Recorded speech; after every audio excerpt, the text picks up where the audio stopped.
de simples palavras. Por mais este dia de vida, o Senhor tem nos acrescentado na nossa existência, na nossa família, Pai, louvado seja o teu santo nome. E agora, Pai, estamos aqui neste estúdio, Pai, para falarmos, testificarmos daquilo que o Senhor tem nos concedido, aleluia, desde o passado até o presente, Cristo vai continuar, Senhor, nos usando como instrumentalidade aqui na terra do vivente. Que esta obra, os pais, seja para, aleluia, alcançar, Senhor, as almas daqueles que estão incrédulos, Pai, aqueles que estão precisando de uma experiência nova, de ouvir uma experiência. E esta obra te pertence, não ao homem, Pai.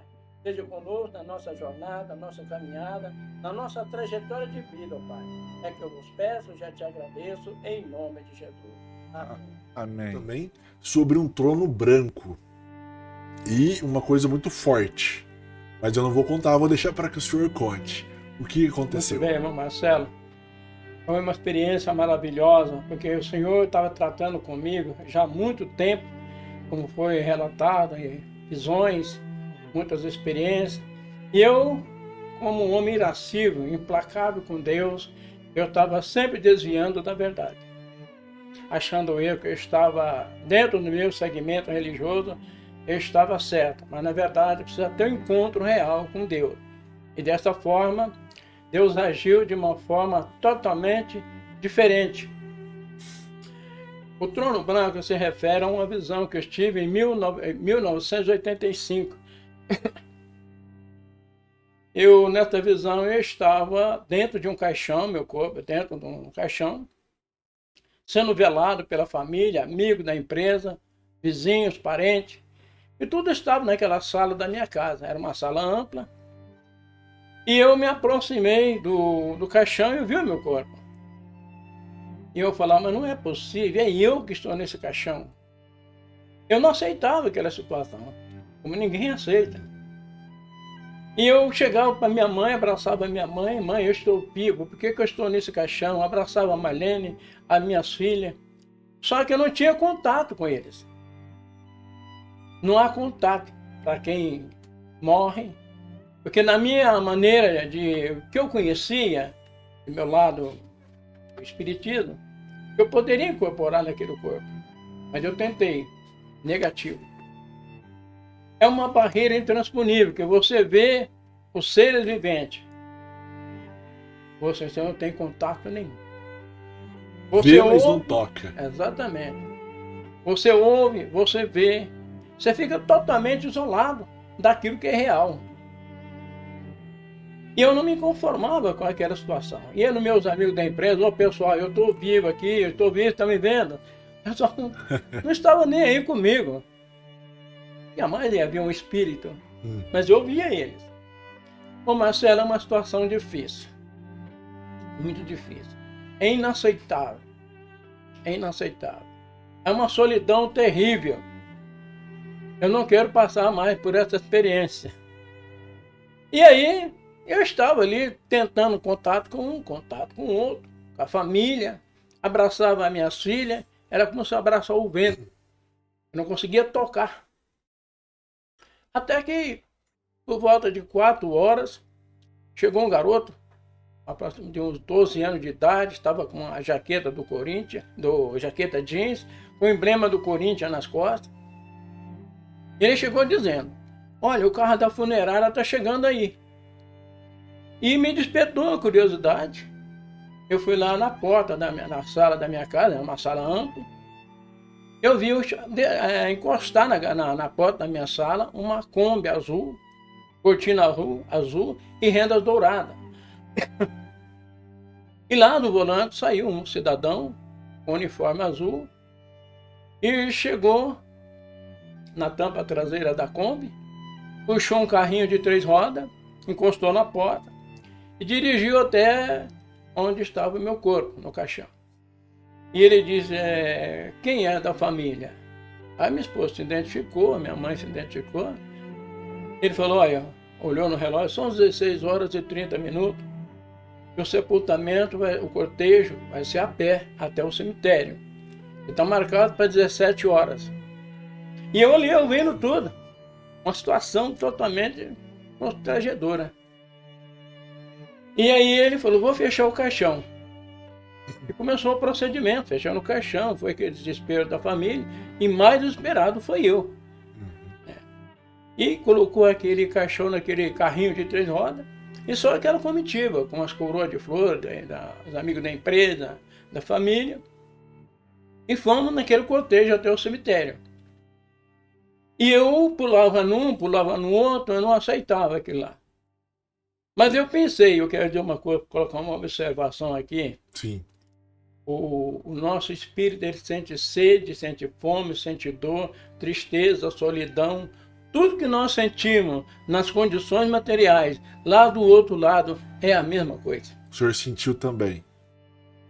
E aí eu imaginei, falei, eles vão levar o meu corpo para ser sepultado no túmulo do meu pai, da família. Eu sei, eu ajudei a construir aquele túmulo, quando de fato ajudei a construir desde o alicerce. Mas só que tem um detalhe, quando chegou no ossuário, no depósito de ossuário, em vez de eles entrar para a esquerda, para ir no túmulo da família, eles contornou pela direita. Aí eu imaginei, bom, vamos colocar no túmulo da família da minha esposa. Mas eu estava enganado, eles seguiram reto, era uma cova no chão. E eu murmurei, eu questionei, mas eu tenho o túmulo da família, e eu inclusive ajudei a construir, agora vou ser sepultado no chão. Mas era lá o lugar que estava reservado para mim. Aí o procedimento foi muito rápido. Colocaram aquelas cordas na lateral do caixão, desceram e jogaram terra por cima. E já eram às 5 horas da tarde, começou a escurecer, o pessoal saindo por aquele portão. O último que saiu, eu notei que o portão foi fechado e tipo umas correntes foi passado em volta do portão e colocado um cadeado. E eu fiquei olhando lá naquela terra onde estava o meu corpo, e ainda falei, aqui acabaram as minhas oportunidades. Enquanto eu questionava, eu olhei à minha direita, um resplendor do meu lado direito, um ser de branco, todo de branco. Ele ficou parado uns 40 centímetros acima da terra. Ele não pisou na terra. Estava flutuando. Flutuando. E ele me disse, siga-me. E na mesma hora eu saí daquele lugar. Não sei se nós saímos, fui na vertical, para cima, ou 45 graus, não posso explicar. Eu sei que me deparei de um lugar, de uma porta oval, estreita. E aquele ser de branco ficou na coluna, uma coluna, do lado esquerdo, e eu fiquei do lado direito. E ele disse para mim, olha lá dentro. O piso daquele lugar é indescritível, a beleza, não posso relatar. O teto, a beleza é imensurável, não tem como, nada que compara aqui na terra compara a beleza. Mas eu deparei um trono branco, um grande trono branco. E o que estava sentado no trono foi o que apareceu na visão de 82, nas nuvens. Ele estava lá. Era o mesmo. O mesmo. A referência ao Senhor Jesus. E era a mesma pessoa que falou para o senhor seguir. Exatamente. Era o mesmo ser, né, digamos assim. E ele disse assim, pediu um anjo lá que trouxesse um livro para ele. Eu veio um ser de branco, um anjo, trouxe um livro para ele, ele abriu o livro e começou a desfolhar, passar as páginas do livro, e de repente ele deu uma pausa e falou assim, volte, o seu nome ainda não está escrito neste livro. Aleluia. E eu quis questionar com ele. Eu comecei a gaguejar mais, queria dizer, voltar como se eu estou sepultado. E eu voltei no estado natural, né, dizendo mais. Era por volta de 3 da madrugada. Nessa época eu morava em Santo André, no bairro Bangu, Santo André, era assombrado.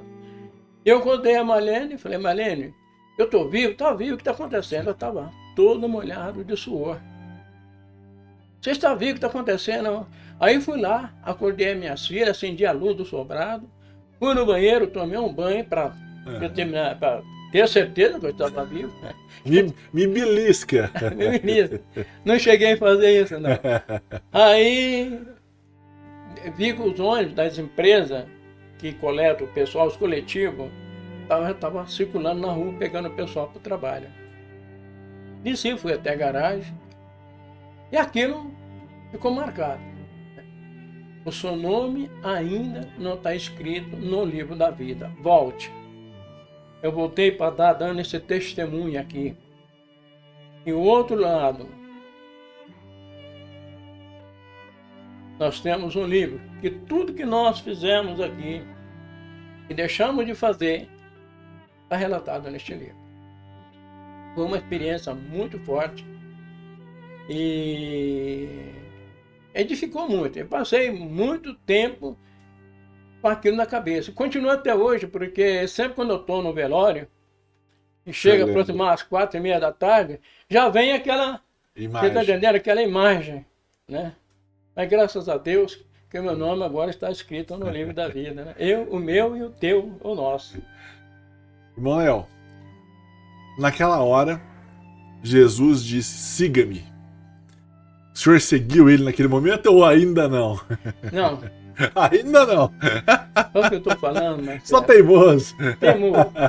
Eu digo, quando eu vejo a história do apóstolo Paulo ele viu o resplendor e ouviu só a voz de Jesus. Saulo, Saulo, por que tu me persegue? Foi impactado. Uhum. E eu, rapaz, eu fui além disso. O senhor falando comigo, eu não, entendeu? Eu não estava nem aí.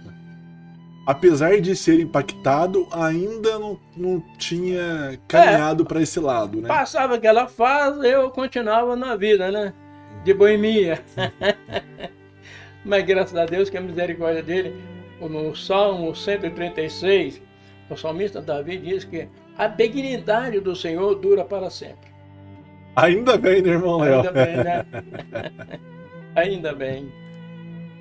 Irmão Léo, a gente vai agora voltar para o trono branco, para aquela visão que o senhor teve. O senhor queria complementar a visão que o senhor teve. Conta pra gente o que o senhor quer complementar, o que faltou.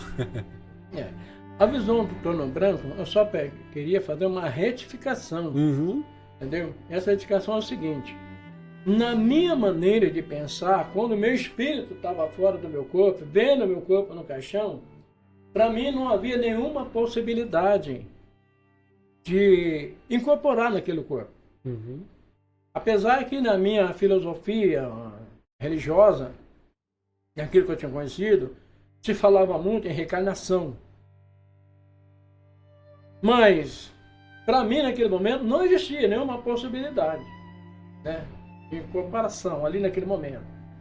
Mas depois, no decorrer dos tempos, quando eu adquiri um conhecimento mais da parte de Deus, principalmente que se fala lá de Mateus capítulo 11, primeiro versículo de Lázaro, que estava sepultado há 4 dias, o espírito dele voltou no corpo dele normalmente.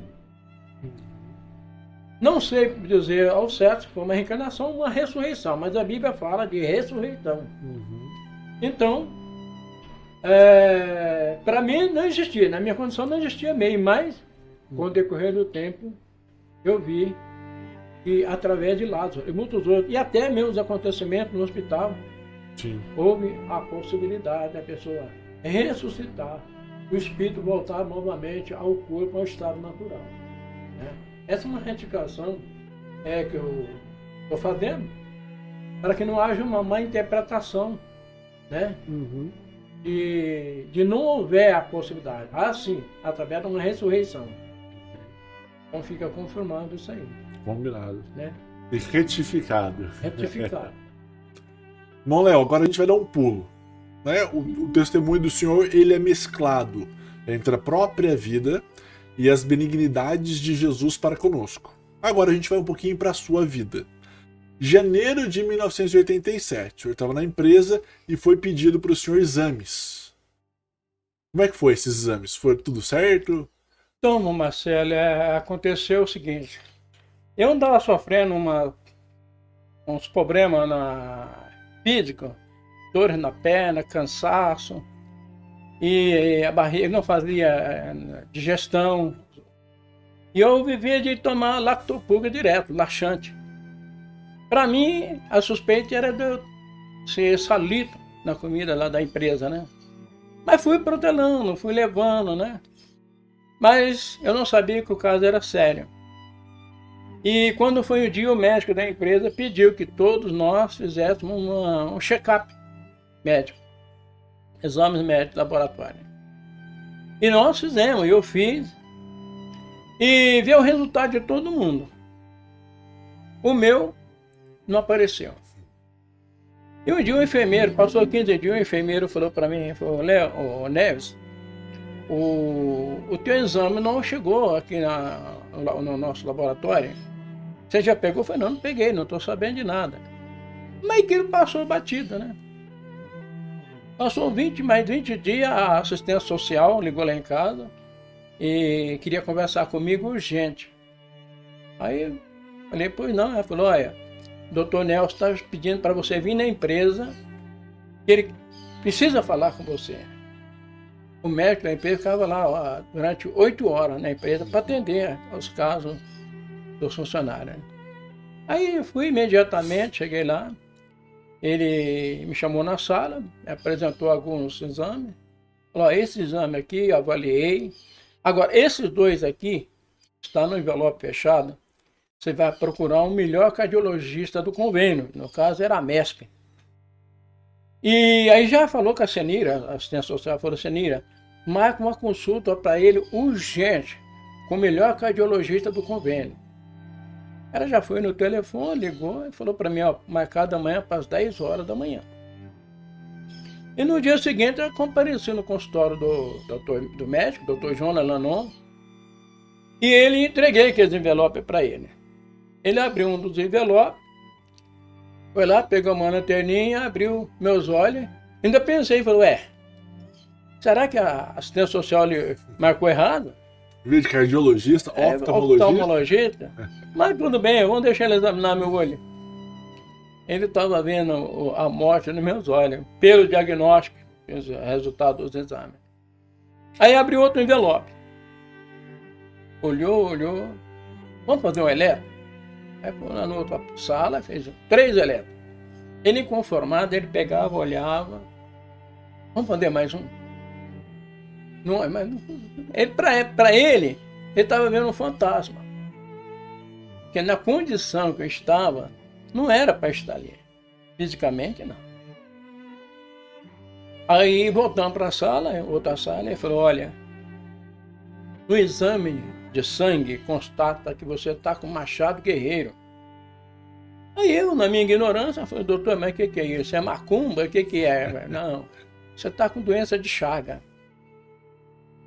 Machado guerreiro é o nome científico da doença. E no eletro, constata que a tua válvula principal de saída do coração, que manda sangue para o organismo, ela está parada. Você está trabalhando? Eu falei, rapaz, mas não tem condição. Olha, não existe nenhuma condição se você está trabalhando, você tem que estar afastado. Mas eu estou trabalhando. Aí eu falei, doutor, mas o meu pai morreu com essa doença, ele me colocou um marca-passo. Mas ele veio a falecer. 2 meses ele colocou o marca-passo e veio a falecer. Ele falou, vou te falar uma coisa para você. Ainda a medicina não está preparada para fazer um trabalho para você. Infelizmente, nem medicamento eu vou te passar. Nem válvula artificial, nem marca-passo, nada vai funcionar. A não ser um transplante, mas que eu descarto também. Seu coração está batendo muito baixo, está abaixo do normal. Aí que eu descobri, irmã Marcela, a causa de meu intestino não está funcionando perfeito. Porque tudo depende do fluxo do sangue. Uhum. E ele falou, infelizmente, se cuida, porque vê o que você pode fazer para a família aí, porque você, pela medicina está descartável. Naquele momento, eu lembrei daquela passagem, quando eu tinha 7 anos, das promessas de Deus na minha vida. Veio aquela imagem, como se eu estivesse vivendo aquele momento. Eu pensei, mas se eu tenho promessa de Deus, eu não vou me preocupar muito, não. Uhum. A imagem tranquilizou o senhor na hora. Tranquilo. Foi uma tranquilidade fora de série. Peguei meu carro, saí, atravessei o centro da cidade, morava próximo ao centro. Aí fui para o bairro Bangu. Quando eu cheguei lá na minha casa, não sobrada, a Maria estava fazendo limpeza na garagem das minhas filhas. E aí encostei o carro, ela falou, e aí, o que o médico disse? Aí eu percebi uma coisa, eu vi meu castelo desmoronado. Eu estava com 39 anos de idade. E veio aquela imagem, tudo que eu construí até agora. Agora está tudo ruído. A minha preocupação mais, irmã Marcela, é que era minhas filhas. Uhum. Meu maior desejo era pagar uma faculdade, deixá-las formadas, mas não dava mais tempo. Para mim, na condição da medicina. Aí engasguei, não respondi nada, fui lá para a suíte, no andar de cima. Chorei um pouco lá no banheiro, tomei um banho, refiz para não mostrar para ele que eu estava triste. E continuei com a vida normal, né? Trabalhando. Nessa época, não vou dizer que não, que mexeu com o psicológico. Claro. E eu estava trabalhando no horário noturno, 3 horários. Uma semana 8 às 4, outra semana 4 à meia-noite, e a outra semana da meia-noite às 8. Eu estava muito estressado, psicologicamente, sempre pensando na família, porque em mim eu já estava mesmo... Eu tinha entregue já. Já estava entregue, já estava descartado mesmo. Mas eu pensava em pouco tempo melhorar a situação, desenvolver alguma coisa para trazer segurança para ela. E aí ocorre que na empresa, nesse horário de meia-noite às 8 da manhã, eu pelo menos não dormia. Eu vivia abaixo de diazepam. E mesmo assim, não resolvia o problema. E eu estava estressado uma determinada noite lá, de madrugada, e tinha sala de controle que me acionava pelo bip. Mas na época eu tinha perdido a audição, não ouvia bip. E aí eu estava na enfermaria, conversando com o enfermeiro, a gente tinha muita amizade, né? E chegou o encarregado do setor de produção. Eu não tinha encarregado à noite, mas tinha uns empecilhos lá, que era da produção. E o encarregado da produção, que era muito amigo meu, chegou na enfermaria, estava estressado. E andou discutindo comigo, falou, eu estou te chamando faz horas. Mas por que você está me chamando? A máquina está parada. Se você for lá na sala de controle ou ligar para lá, você vai ver que a máquina está funcionando. Já estive lá no local, a deixar a máquina funcionando. Eu vou te pôr no relatório. Pode pôr, tranquilo. Eu estava querendo sair da empresa. E a empresa não tinha afastado o senhor? Não tinha. Mesmo sabendo o diagnóstico? Mesmo sabendo. Médico sabendo, tudo. E aí eu falei, ô Martins, você pode pôr, não tem problema não. Eu não estou preso aqui na empresa não, pode pôr. E ele colocou, fez um relatório e alegando que eu deixei de atender o BIP, mas ele não colocou lá que foi ver que a máquina depois estava funcionando, quando ele chegou a me chamar a atenção. Aí, quando foi no dia seguinte, de manhã, saí, fui para casa. No outro dia, quando eu fui sair de manhã, me chamaram lá no escritório. Fizeram uma reunião e colocaram o caso na minha frente, né? Falei, olha, aconteceu assim, assim, assim. Quando ele foi falar comigo, a máquina já estava funcionando. Eu ouvi o toque da primeira buzina, porque quando o bip não aciona, ele toca uma buzina. No meu caso, eram 3 toques. Eu ouvi o toque da buzina da sala de controle, fui lá, resolvi o problema. Depois que ele veio chamar a minha atenção. E eu falei para ele que o caso já tinha sido resolvido. Ele disse que ia colocar no relatório, colocou, tudo bem, mas eu estou aqui à disposição de vocês. Se vocês quiserem mandar embora, pode mandar. E eu estou tranquilo, minha consciência está tranquila. Pode mandar, mas tranquilo, estou pronto para sair. Ah não, vamos passar você para durante o dia, no horário administrativo, você está muito estressado. Mas não, os caras não estavam nem aí com o meu problema.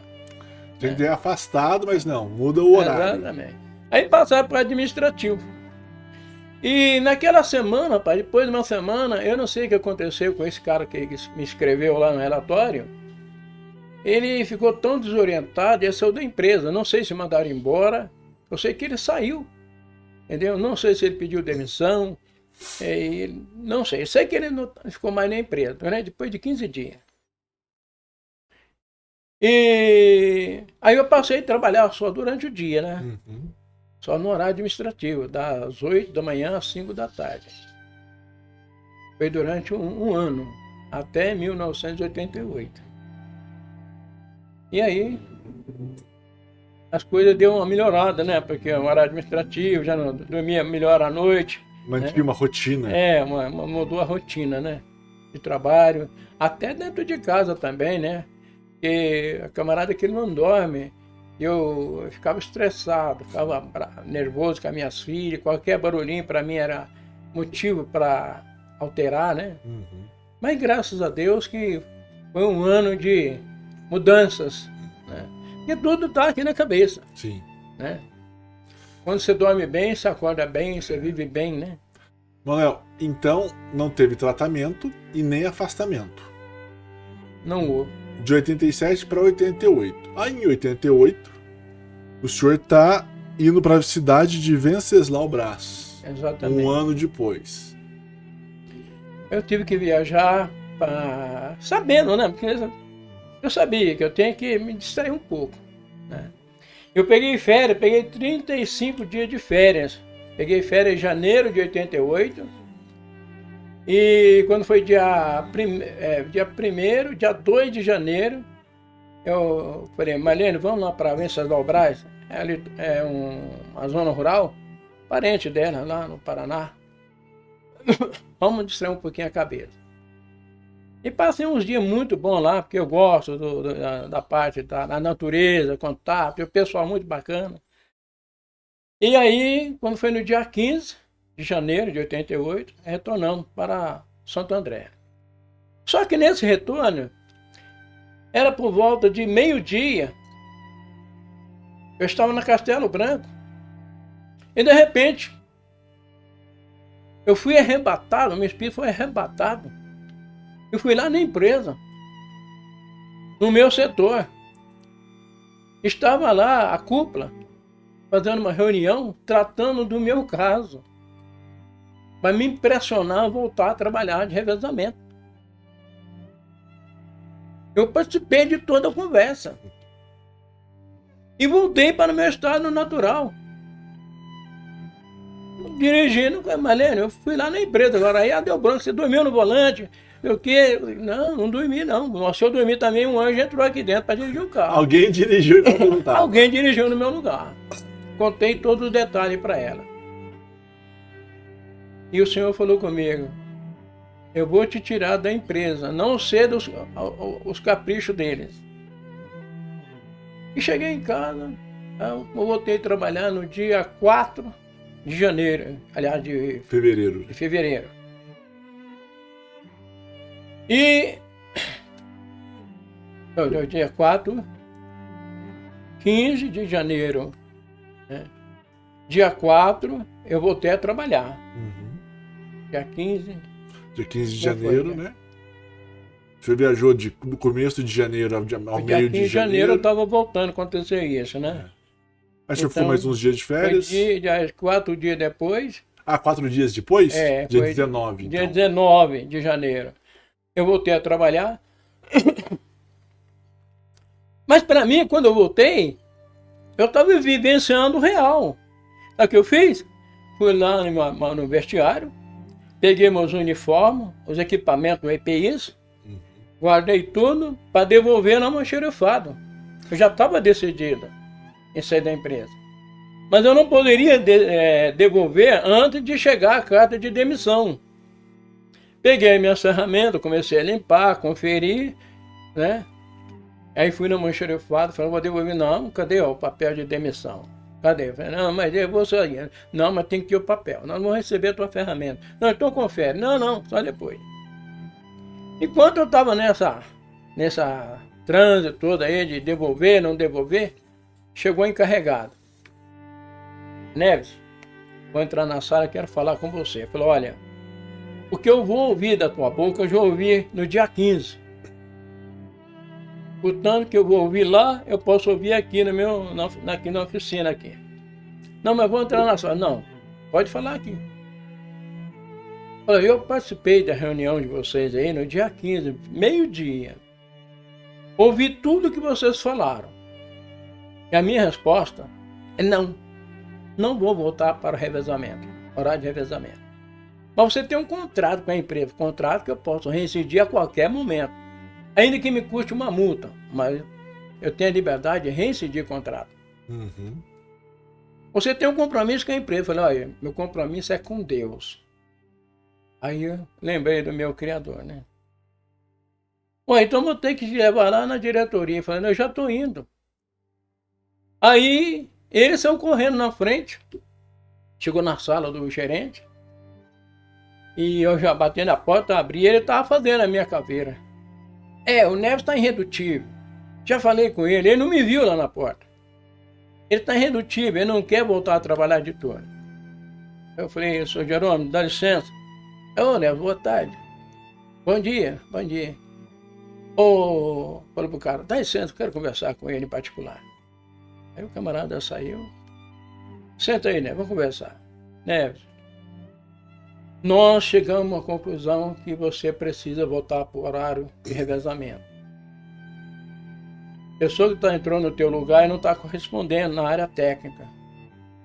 Ele nos chama de madrugada, ele não dá conta do serviço, de atender a sala de controle. Você nunca acionou a gente, você resolve o problema sozinho. E eu falei, Jerônimo, dá licença, com todo o respeito que eu tenho com você, só agora você está me avaliando, vendo os meus méritos?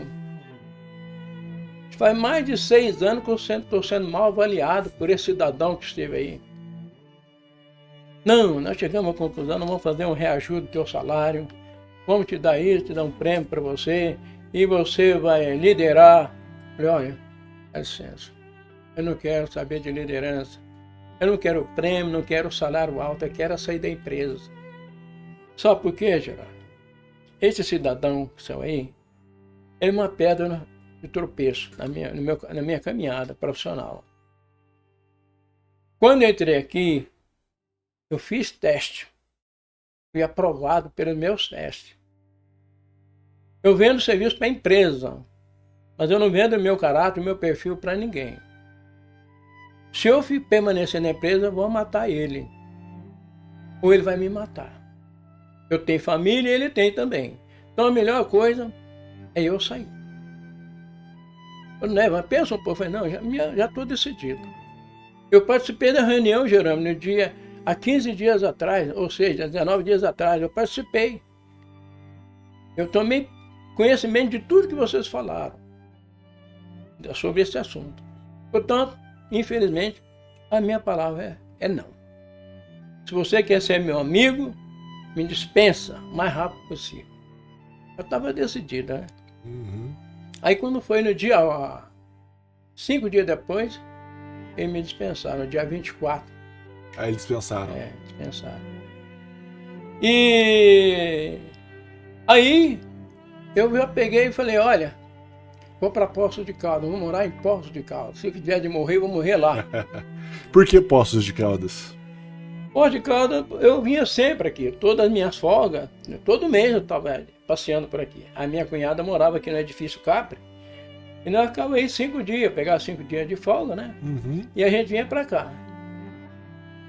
E o plano é que tem um projeto dentro de mim, né? Eu falei, bem, saindo da empresa, eu vou mudar para Poços, porque eu vou morrer mesmo, quero morrer longe da minha mãe. E lá em Poços, a minha esposa, a Marlene, vai ter um amparo da irmã dela, e eu fico mais sossegado, é uma cidade tranquila, e pelo menos eu morro em paz. Uhum. Né? Mas era o meu projeto, né? Mas tinha um que já tinha projetado um outro projeto dele. Já tinha, né? Né? Aí, irmão Marcelo, eu me dispensaram e eu vim para Poço, aluguei uma casa aqui na Jardim do Estado, na rua Juazeiro, uma mansão aí. Uhum. E o senhor falou, mas assinei o contrato, tudo, e fui preparar para vir para o caminhão buscar a mudança. Mas o senhor falou comigo, eu não te quero aí nesse lugar. A tua casa, eu já preparei. Mas a Marlene tinha comentado comigo que ela teve um sonho, que nós estávamos morando numa casa, a fachada da casa era tijolinho à vista, e era um morro. E esse morro terminava numa casa depois da nossa. E depois seguia um trilho. E no fim desse trilho saía numa igreja com coluna redonda. E ela teve esse sonho. Ela tinha contado para mim antes de eu vir para Porto de Caldas ver a casa. E eu não esqueci desse sonho. Aí eu voltei, passei na casa do meu concunhado aqui no edifício CAP. Falou, olha, você leva o contrato lá na imobiliária que eu vou buscar a mudança. Só que no caminho, voltando para Santo André, eu estava lá pro lado de Jaguariúna, o senhor falou comigo, o teu lugar não é aquele. Eu já preparei uma casa para vocês. Eu fiquei naquela. Quando eu cheguei em casa, aquele dia eu estava sozinho nessa viagem. Aí eu falei, Marlene, eu aluguei uma casa lá na rua Juazeiro, Jardim do Estado. A casa tem 5 quartos, um absurdo para eu, minha esposa, minha filha. Mas eu sabia que ia receber muita visita, né? Uhum. Esse é o problema. Aí ela falou assim, mas não é lá que Deus mostrou para mim um sonho, não. Quando Deus mostrou um sonho para mim, é uma casa de tijolinho à vista, garagem para 3 carros, uma sacada em volta e que dá para ver parte da cidade. E com todos os detalhes, né? E nisso, meu concunhado ligou. Olha, rapaz, tem uma casa lá no Monjolim, na rua Humberto de Campos, 732. O camarada construiu a casa para ele, como ele trabalha na Alcor, foi mandado para São Luís do Maranhão. Ele quer alugar a casa. Você não interessa? Ué, interessa. Aí, no outro dia cedo, vim com a Marlene, passando para a Poça. Aí fomos lá ver a casa lá, exatamente com todos os detalhes que a Marlene tinha visto. Era aquela casa. Aí cancelei o contrato, lá da Juazeiro, Estado, né? E eu sei que quando foi 5 dias depois, nós estávamos chegando com a mudança em Poços de Caldas. Na casa que o senhor tinha planejado. Exatamente. Maravilha, que bênção. Irmão Léo, o senhor então mudou para Poços de Caldas. Vida tranquila, apesar da doença, estava caminhando. Mas como tudo na vida, nem só de flores nós vivemos. O senhor estava de carro em setembro de 88. Chovia muito. Complete a história.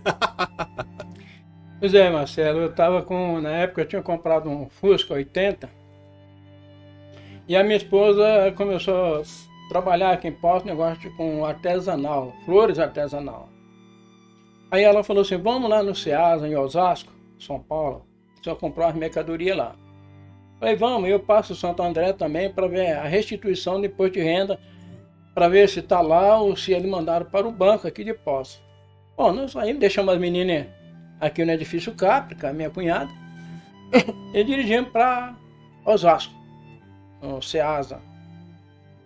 Chegamos lá, ela comprou o que precisava, e de lá nós fomos para Santo André. Estava chovendo. Eu cheguei na Receita Federal lá de Santo André, para saber da restituição de imposto de renda, e eles me avisaram que estava no Banco Itaú, de Poços de Caldas. Tinha transferido para cá a restituição. Tudo bem. Aí viemos voltando.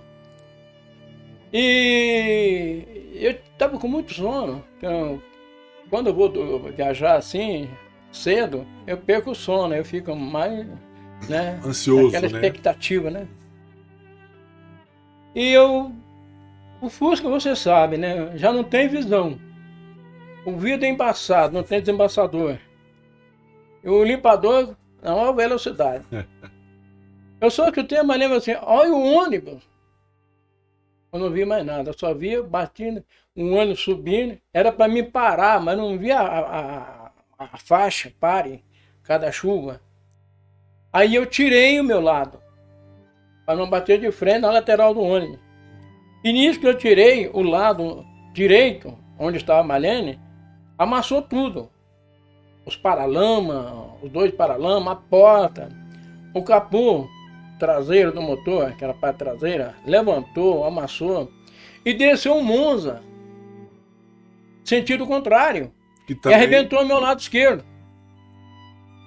O paralama na esquerda, os 2 paralamas, o capô dianteiro, virou um bodoque. Foi quase um sanduíche. Virou um sanduíche. E aí deu até perícia. Parou o trem, o pessoal que estava naquele Monza era uma família de japonês. E ele ia levar a família no aeroporto de Congonha, não sei o que não podia atrasar. Eu estava preocupado com a Marlene, né? Uhum. Mas graças a Deus, rapaz, não aconteceu nada comigo, nem um Nada. arranhão, não. A Marlene bateu o braço na porta do Fusca, mas não foi nada de grave. E chegou a perícia no local, marcaram tudo, cercaram o local. Para quem viu o carro, Uhum. eles podiam imaginar, aqui não sobrou nada. E o carro, meu carro, apesar de estar legalizado, tudo, documentação, foi levado para o pátio Uhum. do Detran. E aí, eu estava com um radioamador no carro. O radioamador, só o impacto foi tão grande que ele saiu do painel e ficou pendurado no chão. Uhum. Aí, tudo bem, levaram o carro, tal, prenderam o carro. Aí um policial chegou para mim, pediu meu prefixo, o radioamador, passei para ele. Falou, você está em condições de dirigir o carro? Eu falei, tenho, tranquilo. Então vai lá, liga ele. Vê se ele E funciona. tira daqui desse pátio aí. Leva ele embora. Ou deixa numa oficina, depois você vem arrumar ou manda arrumar. Mas tira do pátio, vou liberar você. Aí me liberou E o carro funcionou? o carro. Levei o carro lá para o bairro Bangu. Mas ligou o carro. Ligou. Só que os paralamas, o cara balançando, né? Como dando um chauzinho, né? E eu torcendo para não encontrar nenhuma viatura no caminho, porque estava tudo amassado. Aí eu ainda tinha o sobrado ainda lá no bairro Bangu, né? E tinha muita amizade lá. E tinha uma oficina bem perto da minha casa lá. E aí eu falei com o colega, não, deixa aí. Se você não quiser que a gente arruma, você deixa aí, depois vem pegar ou ver o que você pode fazer. Aí deixei guardado lá. E aí viemos de cometa, né? Mas para mim, irmão Marcelo, nada tinha acontecido de anormal. Eu estava num... Esse Deus é tremendo. Ele não me deixou sequela, de trauma, igual a primeira vez. Uhum. Não. Não fosse assim, uma coisa muito banal que aconteceu, entendeu? Não me apeguei naquilo, nos prejuízos, não. Chegamos em casa, na casa da minha cunhada aqui no Edifício Cap, na rua Mato Grosso, por volta de 5 horas da tarde, que foi muito transtorno, né? Vai aqui, vem ali e tal. Sim. Aí fomos para casa, dormi tranquilo e tal. No outro dia eu liguei pro meu irmão, falei, aí, Ribeirão Pires, falei, ô Zé, compra uns paralamas, o Fusca 80, vai lá naquela oficina tal, e coloca lá, enche o tanque e traz ele para mim. E assim foi feito. Ele trouxe o carro, mandei arrumar aqui. Mas foi realmente um grande livramento. Um grande livramento. Foi um caso muito sério, mas graças a Deus passei por mais uma. Mais uma. Ainda precisava viver muito, irmão Léo. E viverá. Irmão Léo, o senhor saiu da empresa de São Paulo. O senhor veio para Poços. O senhor ainda não tinha reconhecido Jesus como seu único e verdadeiro Salvador.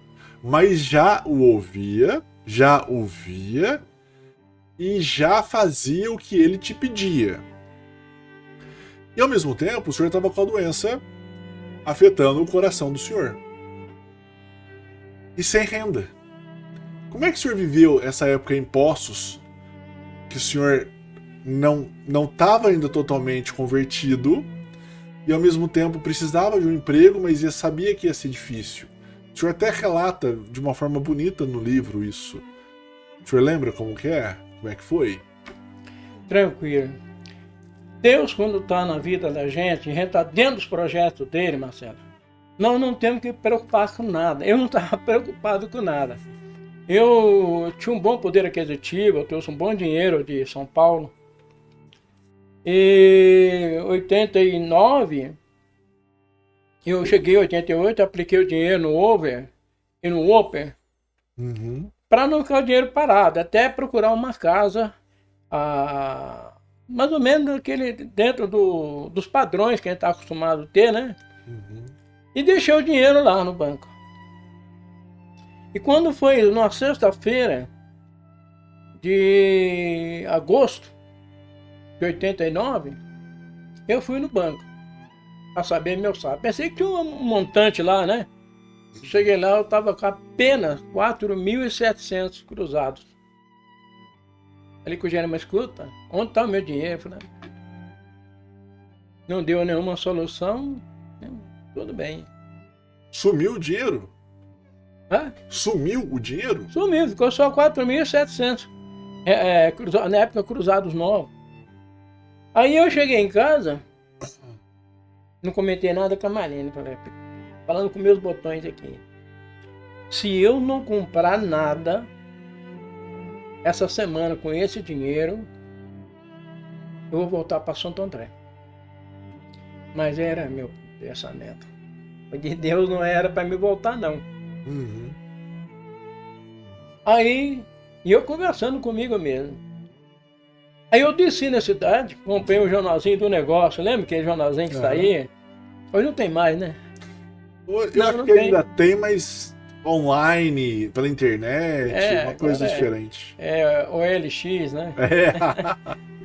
E aí comprei o jornalzinho. Aí eu vi lá, sítio de 3 alqueires no meio, com mar, água, luz elétrica, olaria, um monte de coisa, aquilo que me chamou a atenção, sabe? Porque eu sou de roça, sou caipira, gosto de roça, gosto de mexer com a terra, contato com a natureza. E me chamou a atenção aquilo lá. Aí eu liguei para um corretor, até já faleceu, José Faria. Ô José, e esse sítio aqui, onde que é? Lá no Peão, à frente de Bandeira, sentido campestre. A interação afetou. Vamos dar uma olhada? Vamos. Aí chegamos lá, olhamos, aquele pomar, aquelas coisas todas, o pessoal fabricando tijolinho. A casa sede era um casarão antigo, sabe? Parecia aqueles fazendão antigo.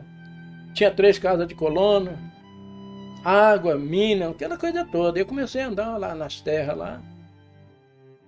E aí eu chutei um pedaço de um cupim. Você conhece cupim?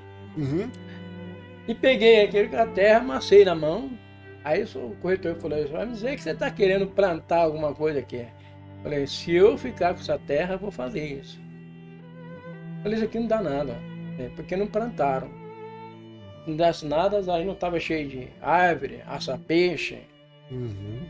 Alguém plantou isso aqui e nasceu. Aí eu falei, escuta, mas quanto que ele está pedindo nessas terras aí? 4.700 cruzados novos. É o que eu tinha, Marcelo. Não dá para entender? Eu dou 3.500 para fechar agora. Muita coisa. Bom, é a minha proposta. Se ele aceitar, vai 5 horas da tarde, que eu vou voltar agora para o banco, vou tirar o dinheiro e vou pagar ele dinheiro vivo. Mas só leva ele se ele aceitar a proposta de 3.500 cruzados novos. Se ele não aceitar, não vai lá. Eu vou falar com ele, né? Se ele aceitar. Aí eu fui para casa, convicto que agora era proprietário de um sítio. E era tudo que eu queria, Marcelo. Porque nesse período lá em São Paulo, na semana das 4 à meia-noite, dava 5 horas da tarde, batia aquela solidão. Eu ia para o lado alambrado da empresa, sentido norte, eu ficava olhando para o lado de cá. Eu estava sempre aqui em Portugal. Eu nasci na roça, o passo ia para trás. Eu chorava dentro da empresa. Eu pedia para Deus, Deus, eu quero voltar para a minha origem. Eu quero voltar. Aí Deus ouviu. Aí cheguei na minha casa. Valene, nós vamos para a roça, viu? E eu não vou sair da cidade de jeito nenhum. Falei, tudo bem. Você tem duas opções. Ou vai, ou nós vamos voltar para Santo André. Ela não queria voltar mais para Santo André. Nenhuma das coisas ela queria, mas das duas vamos para cá. Mas ficou no meio termo, né? Qual é que eu vou optar? Não sei, né? É. Aí, quando foi 5 horas da tarde, chegou o corretor com o proprietário das terras. Aí ele falou, olha, mas eu falei, meu amigo, é o valor que eu passei para o corretor, R$3.500, cruzado novo. Tá, o dinheiro está aqui para te pagar. Se você falar assim, amanhã eu já desço lá no Campedro. Onde está lavada a escritura? Está ali em Campedro. Passo lá no teu sítio, pego você, nós vamos lá fazer a escritura. Eu já te pago lá no cartório. Combinado? Não, tudo bem. Aquela noite eu não dormi, né? Eu não dormi, Marcelo. Eu fiquei tão entusiasmado, tão alegre. No dia seguinte, fiz o que eu falei. Chegamos na cartório de Campestre. Já fez a escritura na hora, porque é cidade pequena, mas faz na hora. Passa na hora, lá lava a escritura na hora. Já paguei ele. E ele falou assim para mim. Olha, Léo, eu preciso de 30 dias para me mudar daqui. Tem tijolos para ser queimado, tem tijolos que estão prontos para ser queimado, aí está no pátio para secar. Eu falei, não, você tem 30 dias para ficar, te dou. Mas só que tem detalhe, já vou entrar com um trator aí, eu vou arar a terra, eu vou plantar, larga a mão disso, pai, isso não dá nada, para você não dá.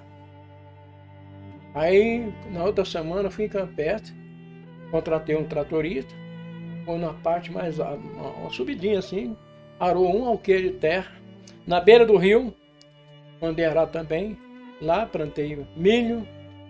Dia 7 de setembro de 89, eu estava semeando a boa semente na terra. Olha. Plantei arroz na beira do rio. Antes dele mudar, um mês ele foi lá, ele viu o milho, estava dessa altura. Ele veio e me fez uma proposta, te dou 12 mil cruzado novo agora. Se arrependeu? Não, agora eu não vendo, por dinheiro nenhum. Aí eu saí de casa, eu ia de moto, para capinar lá, né? Capinava a rua, passava o dia inteiro sem almoço, rapaz. Brincando com os passarinhos. O passarinho andava em cima do meu pé, eu estava descalço. Até perdi a fome. Perdi a fome. Para mim aquilo era um brinquedo, eu virei uma criança, rapaz. Marcelo, a natureza cuida de nós. Ela muda o sistema do ser humano. Eu conversava com os pássaros, aquele para mim é uma alegria. Eu estava no auge. Tudo aqui foi para Deus me tirar do foco da doença. É um processo. Aleluia. Deus conhece nossas limitações. Conhece. E aí entrou um presidente, que eu não vou citar o nome, rapou o dinheiro do povo. Só que o R$1.000, com R$1.000 lá no banco. 2 dias antes dele pegar o dinheiro do povo, fui lá, o senhor está colocando, tira o teu dinheiro de lá. Fui lá e tirei. Comprei uma caminhonete, dei o cheque pro cara, falei, vai lá tirar o dinheiro. Parece que eu estava adivinhando. Estava, né? Mas, o senhor estava falando. Mas era agir de Deus, né? E aí, tudo bem. E nesse meio tempo, eu andei colhendo muitos mantimentos, minha casa virou um celeiro, eu mandava para a família lá em São Paulo. E a notícia, minhas irmãs, foi ver, a família veio ver o sítio, veio para minha casa, foi lá no sítio, E viu aquele casarão, andou espalhando lá em São Paulo que eu tinha comprado uma fazenda. Pelo a aparência da casa, né? Uhum. Mas tudo bem. Aí, Marcelo, aconteceu que a Marlene, eu estava com 3 famílias trabalhando para mim. 2 famílias trabalhando na parte de fabricação de tijolo. Eu montei as máquinas agora. Era um sistema primitivo. O cavalo andar puxando a pipa, que eles falam. É uma pipa, um moinho vertical. E eu bati o olho lá, falei, vou tirar, não vou, quero cavalo rodeando isso aqui não. Montei a máquina, projetei, instalei. Então agora é tudo maquinário, fazendo, moendo barro, né? E Deus me deu uma sabedoria tão grande que eu não poderia usar as formas do antigo dono. Que tinha o nome dele na forma. Ah, tá. Entendeu? E aí eu mandei fazer umas formas com o meu nome, iniciais, LN. Só que Deus me deu as medidas. Assim, de produzir mesmo, eu cheguei a visitar a olaria quando era menino, na cidade de Passo. E aí Deus me deu uma estratégia, rapaz. Eu andei a fazer a forma com 11 centímetros de altura, de espessura. Aliás, de largura, 6 de altura e 21 de comprimento. Mas por que eu estou fazendo essa medida aqui? Mandei o cara, mas quem papel, mandei ele papel. Depois que eu caí na realidade de quando você queima o barro, quando você bate o barro na forma, ele sai com a medida da forma. Quando ele passa o processo de secagem, ele diminui. Quando ele vai para o forno para queimar, ele diminui mais ainda. Conclusão, os meus tijolos, esse é de uma forma que o cara comprasse lá um tijolo meu para construir, se faltasse, tinha que comprar de mim. Porque se ele comprasse de outro, dava diferença em medida. Aí ele tinha que repor com massa. E é lógico que eu não ia fazer isso. E eu me lembro, eu vendi 50 mil tijolos aqui em Poços. O resto era tudo para Americana, estado de São Paulo. Olha. Então, mais uma vez, a gente vê as coisas de Deus agindo na nossa vida. E aí, 89, a Marlene, já para 2000, a Marlene falou, olha, melhor você vender lá, vamos comprar uma casa, estamos pagando aluguel, o aluguel está subindo. Eu falei, Marlene, agora, quem vai comprar o sítio? Ninguém compra, ninguém vende, ninguém tem dinheiro. Só um milagre. Aí coloquei na mão do corretor. E quando foi um dia o corretor falou para mim, ô Léo, tem um camarada que veio dos Estados Unidos, ele quer comprar o sítio, ele quer fazer uma permuta, ele não tem dinheiro.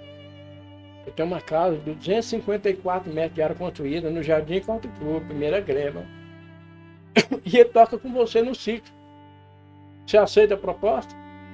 Vamos dar uma olhada. Cheguei lá, olhei a casa, a Marlene gostou. Fechamos o negócio. Mudamos para lá. A Carlos Maran, em setembro. E quando foi julho de 93, numa sexta-feira, eu passei mal. Meu coração inchou demais. Eu creio que ele comprimiu os pulmões. E me deu uma tremenda de uma falta de ar. Eu não dormi. E eu passei de um lado para o outro, de pé, buscando ar. É uma coisa terrível. E as horas foram passando, Marlene dormia. Eu não quis incomodar a Marlene, nem minhas filhas. Deixei amanhecer o dia. E aí, meio deu 8 horas da manhã, eu para distrair, fui lá na ferramenta, peguei uma tesoura de cortar grama, tinha um jardim na frente, e fui cortar grama do jardim. E a hora que eu estava cortando a grama, agora, com tudo aquilo que eu passei na madrugada, à noite, com falta de ar, eu estava cortando grama. E no momento que eu estava cortando a grama, entre a parede da frente da casa, com o muro da lateral, Eu comecei a falar com Jesus. Agora é eu que estou falando com ele. Ei, mestre, Senhor Jesus, quantas vezes o Senhor tem revelado para mim de forma maravilhosa? Eu estou morrendo. Qual será o meu destino daqui para frente? Eu sabia. Eu não poderia chegar lá sem estar o nome escrito no livro da vida. Eu ouvi uma voz. Hoje você vai receber um convite. Aceite. Eu estava sozinho, era cedo. Olhei. Quem falou, né? Quem falou comigo? Veio a segunda vez, repetindo a mesma palavra. Quando foi na terceira vez, eu reconheci a voz. Aleluia. Aí eu comecei a chorar. Eu comecei a chorar, cortando a grama juntamente com as minhas lágrimas. E passou as horas, eu estava por volta de 12:00 para 1h, eu estava sacando aquela grama no saco de lixo. E nisso chegou um cidadão, com a sacola na mão, senhor de idade. Bom dia, falei, bom dia. Você já ouviu falar de Jesus? Eu falei, ele falou comigo agora 8h da manhã. Um baixou a cabeça. Você é crente? Eu falei, não, senhor, eu creio em Deus, mas não pertenço a uma igreja de crente. Olha, eu vou fazer um convite para você. Faça uma visita na nossa igreja. Ali, apontou. Eu dava para ver lá no corredor da minha cozinha, dava para ver a placa, placa não, letreiro, né? Assembleia de Deus. Aí, para descartar ele, eu falei, um dia eu vou. Aí ele despediu, saiu. Eu entrei na cozinha para tomar um copo d'água, que eu estava desidratado de tanto chorar. Quando eu levei o copo na boca, a voz bradou. Eu te fiz um convite. Por que você não aceitou? Aí eu fui correndo atrás daquele cidadão. Não, o convite era esse, eu não percebi. Mas não encontrei, rapaz. Ele morava na mesma rua, mas não sabia, não conhecia, né? Recém-chegado ali. E passou aquela semana. Semana aí melhorei, aquela falta de ar foi acalmando. E quando chegou no outro domingo, veio aquele impulso. Eu vou lá fazer uma visita naquela igreja. Eu fui em direção à igreja, fica ali na segunda gleba, é um morro para subir. Eu dava 5 passos para frente, dava 3 para trás. Algo não deixava eu chegar até lá. Mas eu cheguei. Cheguei por volta de 7h30. O culto já tinha começado.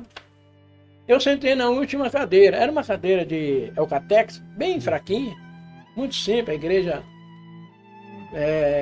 coberta com zinco, folha de zinco.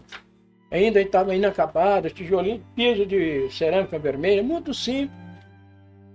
Eu sentei na última cadeira. E de repente aqueles jovens começaram a adorar a Deus. E eles adoravam desta forma. Quero que valorize o que você tem. Você é um ser, você é alguém tão importante para ter. Aleluia.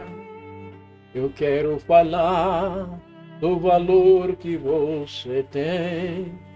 Eu falar o valor que você tem.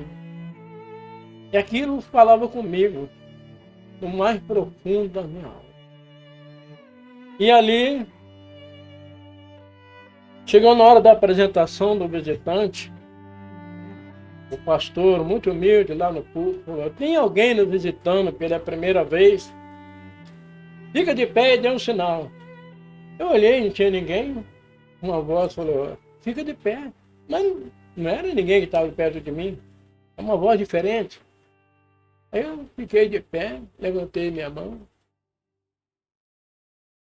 Seja bem-vindo, em nome de Jesus. Aí Jesus mandou dizer que não foi o homem que te convidou para estar aqui. Foi ele que te convidou. E te trouxe aqui. Que é uma grande obra na tua vida. Amém. Sentei. Ali, eu não tinha mais lenço para enxugar as lágrimas. Eu estou me segurando aqui porque... Nada, irmão Léo, é comovente e extremamente emocionante seu testemunho.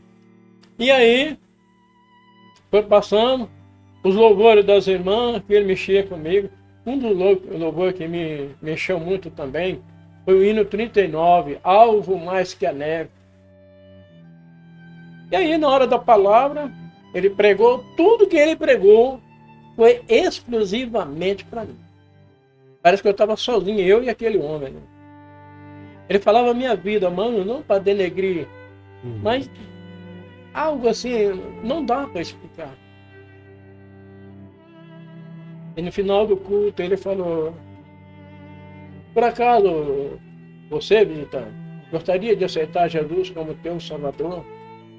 Quem sabe essa última oportunidade você ter o seu nome escrito no livro da vida. Voltei lá em 85. Eu não posso perder essa oportunidade. Fui até lá. Fui no trono branco, o trono branco me mostrou. Deixa eu aproveitar agora. Glória a Deus, aleluia.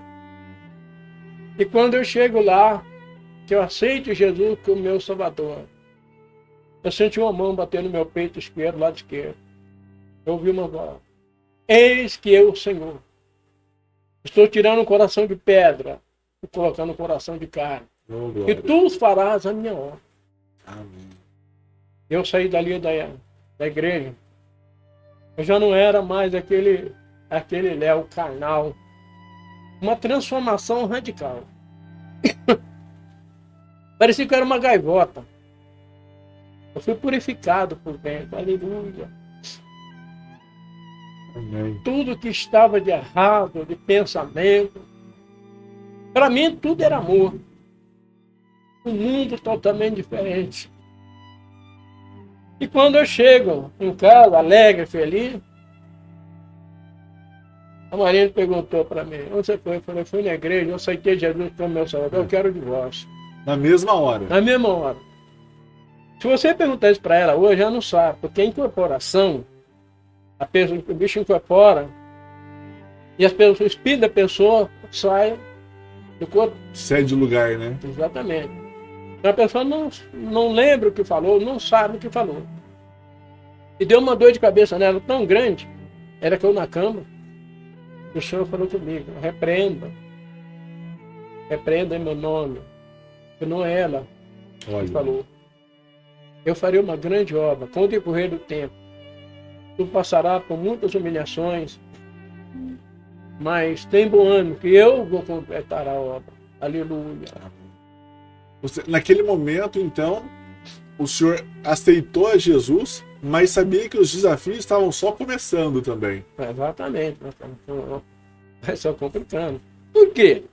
Porque o próprio Jesus falou, eu não vim trazer paz na terra, eu vim trazer dissensões entre filho e pai, entre filha e mãe, nora contra a sogra.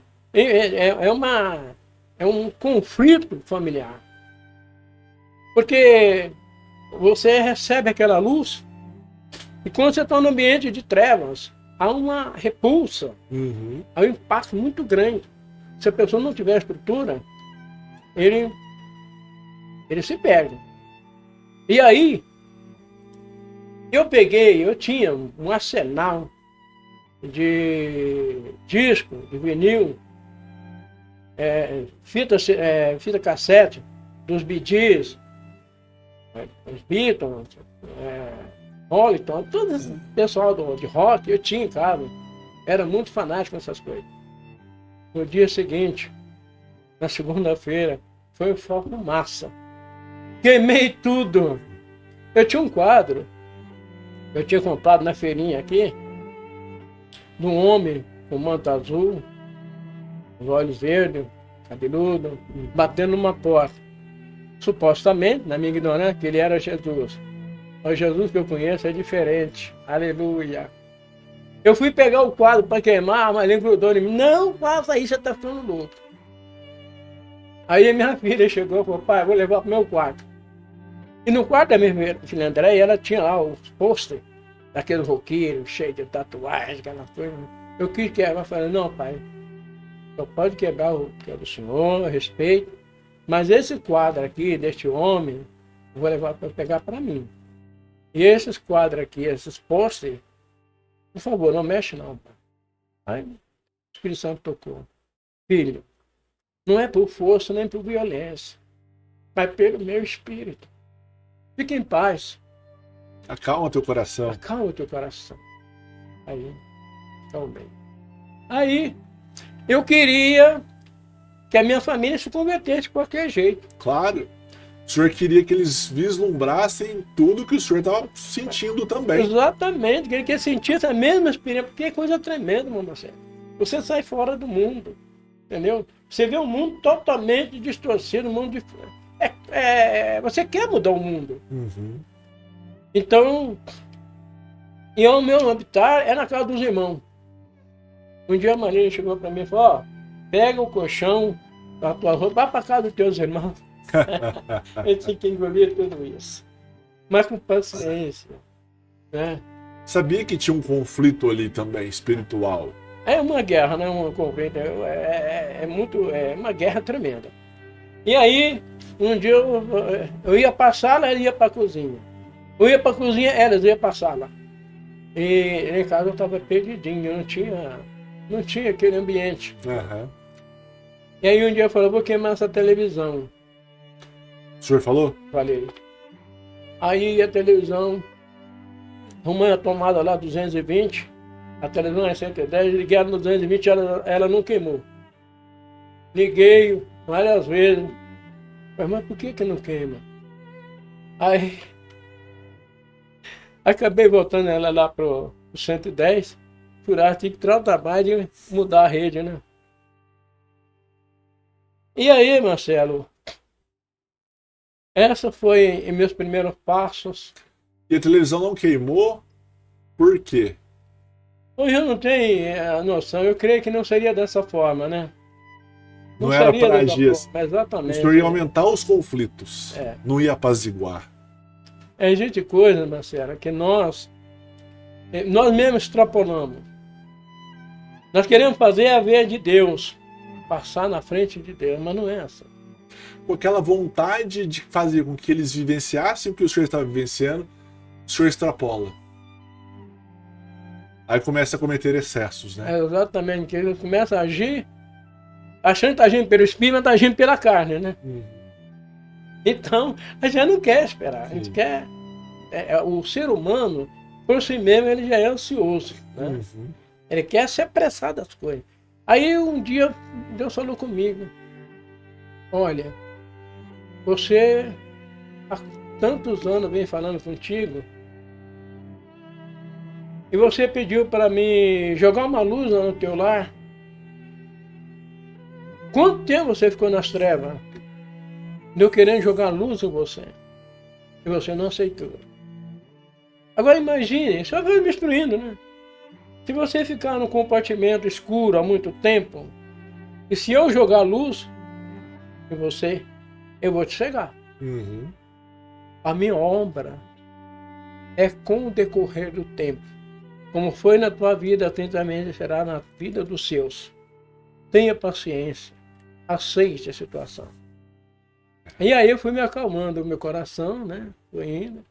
Mas sempre jogando umas indiretas, né? Colocava um pouquinho de luz, né? Passava uma lanterna. Exatamente, esse processo aí. Irmão Léo, o senhor aceitou Jesus como seu único e verdadeiro Salvador, mas o senhor ainda não tinha se batizado. Como é que foi o batismo do senhor? Olha, Marcelo, dia 10, meu batismo foi dia 10 de outubro de 93. Eu aceitei Jesus em julho de 93. Uhum. Uns 3 meses depois. E aquela nasceu em mim um desejo muito grande de batizar, descer as águas batismais. Uhum. Isso é uma experiência muito grande. E quando foi aí, eu fiquei sabendo que ia ter batismo no dia 10 de outubro, na Cascatinha, na sede. E conversei com o pastor, ele falou, não, dia 7 de outubro, você vem para fazer o discipulado. Ele tinha um discipulado, não sei se ainda tem até hoje. E quando foi no dia 7, eu fui no discipulado. Terminou por volta de 9 horas da noite. E aquela alegria, aquele desejo que estava no meu coração. Voltei para casa, sozinho no meu carro. Quando eu estava na João Pinheiro, o adversário, rapaz, falou do lado esquerdo. Falou mesmo. Você vai batizar? você vai ser escravo do homem, submisso ao homem, vai ter que fazer a vontade deles. E me encheu O ouvido, né? o meu ouvido de tantas coisas negativas. E a minha vontade de batizar acabou ali. Cheguei em casa, acabou tudo, e fui deitar. Mas esse Jesus, que é secretamente, o Espírito Santo é secreto, ele me deu uma visão. Nessa visão eu estava, nesse sentido que eu estou olhando para você aqui, diante de um abismo. O abismo era tão profundo que lá no final dele, lá embaixo, era da espessura de uma linha. Do lado esquerdo, outro abismo. Do lado direito, um paredão de água que não tinha fim. E do outro lado daquele abismo, tinha um pessoal, tudo desse tamanhozinho, de branco, e eles faziam assim, vem, vem, vem. E eu mostrava para eles, olha, como é que eu vou atravessar essa ponte? Uma ponte. Só que a ponte ela começava lá com 1 metro e ia afinilando. Ficava no fim de uma grossura de uma linha também, de tanta extensão que era. E eu olhei para trás, havia uma fila atrás de mim, muito grande. Pessoa totalmente estado deplorável. Pessoas descalças, barbudas, estado muito deplorável. Pessoa doente, ferida, machucada. Mas era uma fila muito grande. Aí eu falei, eu vou ficar atrás da fila. Aí uma voz falou, não, você vai ter que passar. Porque se você não passar, eles não vão passar.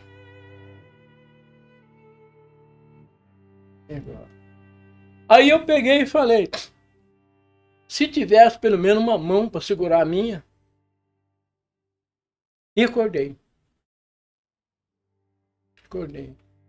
Aí veio aquele impulso novamente do batismo.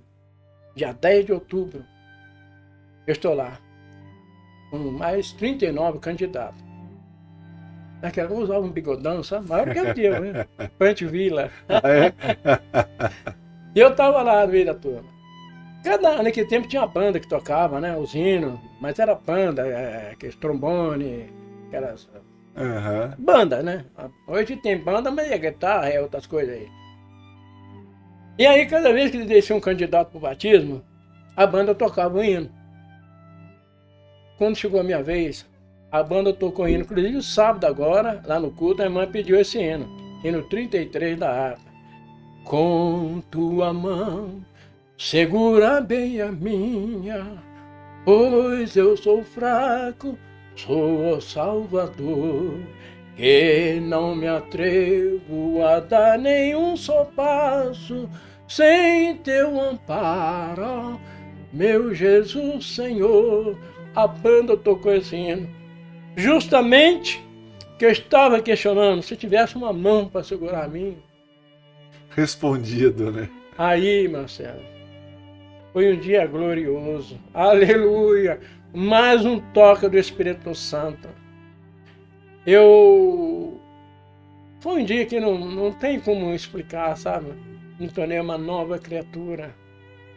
O meu passado, por diz a palavra, se está em Cristo, nova criatura é. As coisas velhas passaram e tudo se fez novo. Aleluia. Aleluia. Dia 10 de outubro de 1993. Não entendi, Marcelo. Foi no dia 10 de outubro de 1993, a data do seu batismo. Foi aonde que o Senhor me recebeu de uma forma gloriosa. O Senhor em festa, falando assim, até que enfim, irmão Léo, até que enfim. É verdade, ô coração duro. Irmão Léo, o senhor batizou, uma bênção, mas a sua família ainda estava com esses conflitos, né? Não foi uma coisa tão simples e fácil. O senhor refletindo hoje, o senhor acha que, até pelos arroubos dessa vontade que eles também vislumbrassem e vivenciassem o que o senhor viveu, o senhor acha que o senhor cometeu alguns excessos? Ou tentou e aí foi impedido pelo Espírito? Eu não entendi bem a O senhor acha que cometeu algum excesso com a sua família? excesso. Para que eles conhecessem Não, Jesus foi também? tudo no automático de Deus. Tudo no agir dele. O senhor até queria fazer, mas Deus não Não, deixava. eu cheguei no ponto e falei, não, Senhor, eu entrego nas tuas mãos. Isso é a melhor coisa. No dia 5 de outubro, 5 dias antes do meu batismo, eu fui para São Paulo convidar minha mãe para o batismo. Só que o adversário, eu fui de cometa. Ele foi de jato. E ele chegou no ouvido da minha mãe e falou para minha mãe qual o objetivo que eu estava indo lá. Quando eu cheguei, que eu fui, mãe, eu vou batizar. Quando eu cheguei, nem falar isso. Falei, olha, você veio aqui para me convidar para o teu batismo? Eu não fui do teu irmão que morreu, muito menos vou no teu. Aquilo acabou comigo. Foi 5 dias antes do meu batismo. O Espírito Santo falou para mim, não tema, meu servo. Nela também farei uma grande obra. Eu me acalmei. Aí de lá, da casa da minha mãe, fui para casa do meu cunhado. E meu cunhado era da igreja Deus Amor, com a minha irmã mais velha. Ele, sem saber, quando eu cheguei na porta, ele falou, a paz do Senhor, meu irmão, me abraçou. É maravilhoso o agir de Deus, né? Ele não sabia do meu propósito. Né? E aí eu voltei para casa, né? E conformado com a situação, que naquela hora que o Espírito Santo falou que ele ia fazer uma grande obra na vida da minha mãe, e fez. Mas no decorrer do tempo. E quando fala de a obra de Deus, ela não é da forma que a gente está pensando. É como uma semente que você planta na terra, coloca na terra, ela vai germinar, ela vai crescer, vai desenvolver, vai dar flores e depois vem os frutos. Demora um pouco. Demora um pouco. Mas nós não compreendemos essa demora, né? Depois que passa, a gente vai, dentro do discernimento das coisas espirituais, a gente vai ter a compreender essas coisas, né? Sim. A Mailene não foi no batismo. Não foi? Mas ele não foi. Não foi. Quem foi a minha filha, Adriana André, chegou aí no meu batismo. Ah, foi. Mas a Marlene não foi. O motivo que ela não foi, porque ela estava fazendo, era um domingo, e ela tinha que fazer a feirinha. A gente tinha barraca na feira de artesanal e não podia faltar, mesmo porque a gente tinha produzido mercadoria para vender no domingo, né? Então, a gente tinha empregado que trabalhava na parte da produção, tinha que suprir na segunda-feira o dinheiro que ganhava no domingo. Então, ela não foi. Foi E a Mailene? O senhor comentou que o Espírito Santo falou para o senhor que ia fazer uma grande obra na vida dela também. Quando que foi? Demorou muito? Eu batizei dia 10 de outubro. Marlene batizou na passagem de ano, não sei se foi na passagem de ano de 2000. 7 anos depois. 7 anos. É a contagem da perfeição, né? É. É o número 7. Mas até lá, foi esses conflitos ou foi acalmando? Ela foi acalmando, né? Aquela via que eu não... Porque quando você entra numa situação que você começa muito sentir afrontado, quanto mais você sente isso, mais afronta vem. Então, quando ela se alterava, eu saía para casa dos irmãos, inclusive desse que foi na minha casa lá para ver convidar para ir na igreja, era Genésio, eu morava na rua da minha casa. Depois tomei conhecimento, tá? Comecei a frequentar a casa dele. Eu ficava mais o dia todo para lá do que em casa, só vinha mais para dormir, né? E minha rotina era essa, até ver o agir de Deus. Marlene batizou no Evangelho Quadrangular, no ano 2000.